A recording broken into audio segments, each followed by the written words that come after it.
Il n'y a pas de Dieu.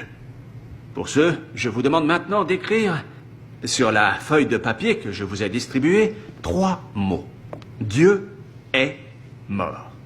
Et vous signez dessous. Quand vous aurez fini, vous ferez passer les feuilles au bout de la rangée à droite.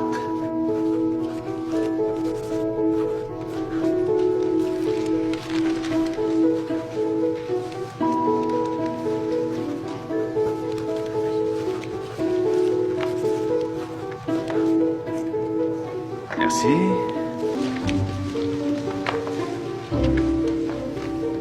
Merci. Oh! Dieu sans majuscule. Ça mérite des points en plus, ça. Pas mal. Merci.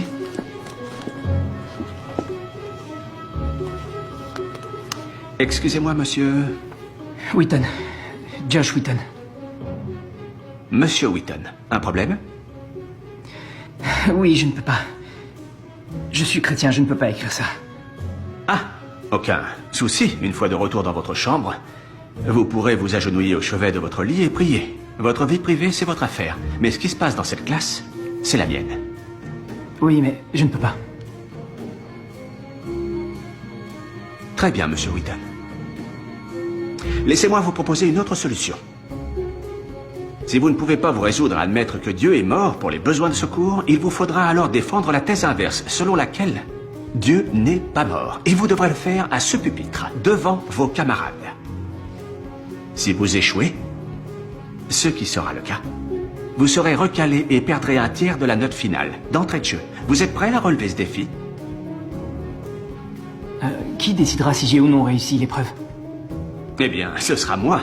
C'est mon cours, j'impose les règles et c'est moi qui mets les notes. Excusez-moi, mais j'ai peur que vous ne soyez pas objectif. Qu'est-ce que vous proposez alors? Eh bien, que ce soit eux qui me jugent. Certes, c'est intéressant, mais pourquoi est-ce que je leur donnerais ce pouvoir? Vous les avez déjà conquis. Moi, je vais devoir les convaincre. Les amener à douter.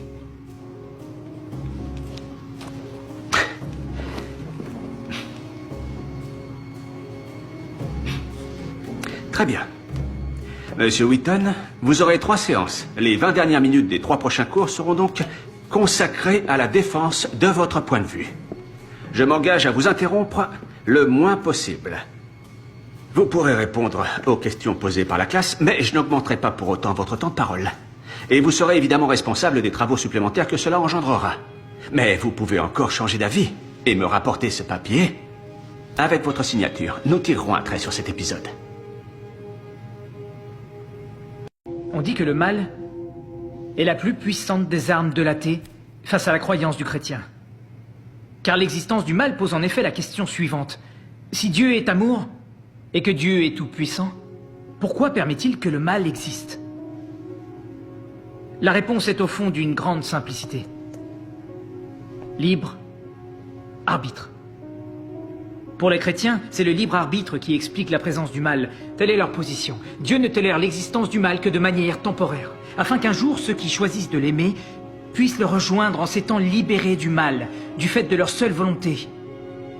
Autrement dit, l'intention de Dieu, c'est d'éradiquer le mal de la surface de la terre. Comme c'est pratique. Un jour, je vous débarrasserai du mal, c'est promis. Mais en attendant, vous allez devoir supporter les guerres, les holocaustes, les tsunamis, la pauvreté, les famines et le sida. Amusez-vous bien.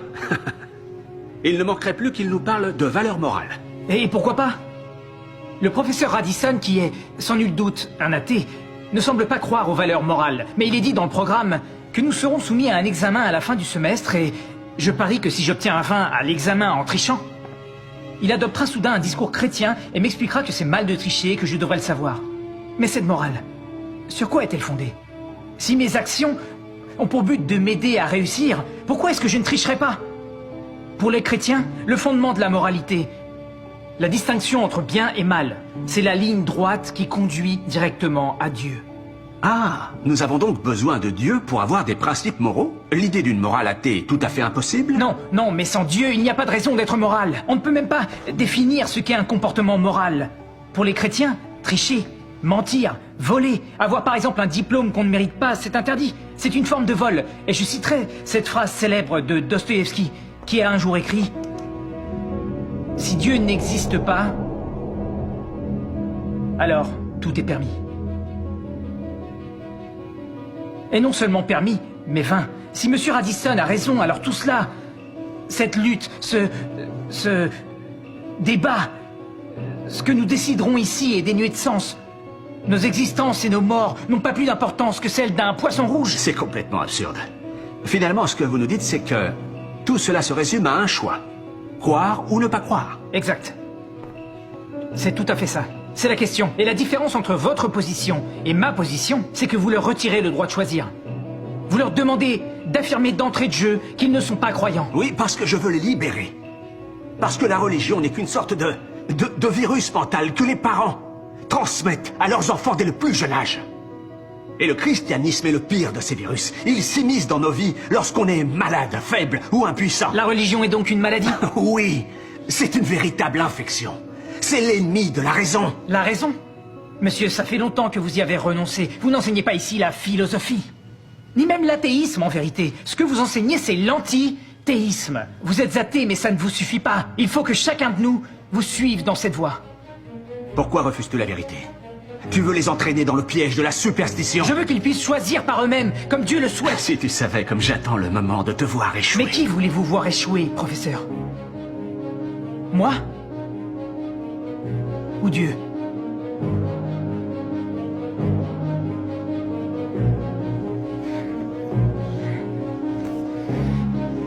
Est-ce que vous haïssez Dieu? Là n'est pas la question. Ok. Pourquoi est-ce que vous haïssez Dieu? Tout ceci est ridicule. Répondez, pourquoi le haïssez-vous? On a vu que la science ne s'y opposait pas. Elle confirme son existence. Vous le savez au fond. Et vous le haïssez. Pourquoi? Ma question est très simple, professeur. Pourquoi est-ce que vous haïssez Dieu? Parce qu'à cause de lui, j'ai été privé de ce que j'aimais. Oui, je déteste Dieu. Je ne ressens pour lui que de la haine.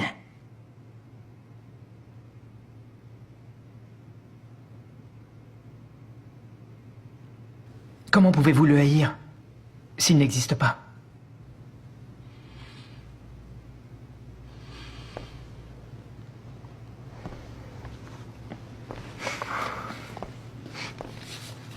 Vous n'avez rien prouvé. C'est possible.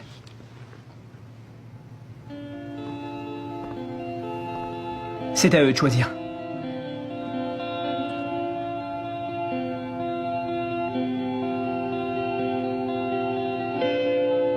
Est-ce que Dieu est mort?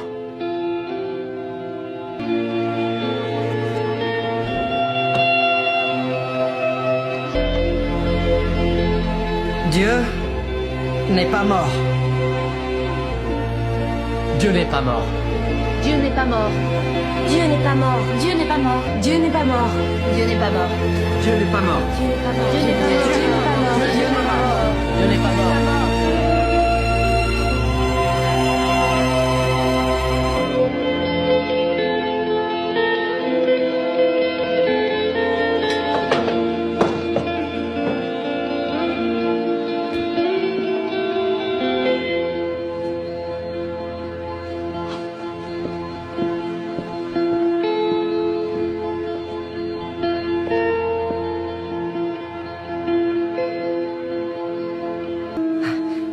Le travail que tu as fait pour prouver l'existence de Dieu m'a beaucoup intéressé. J'en suis ravi. Oui, et ça a changé plein de choses.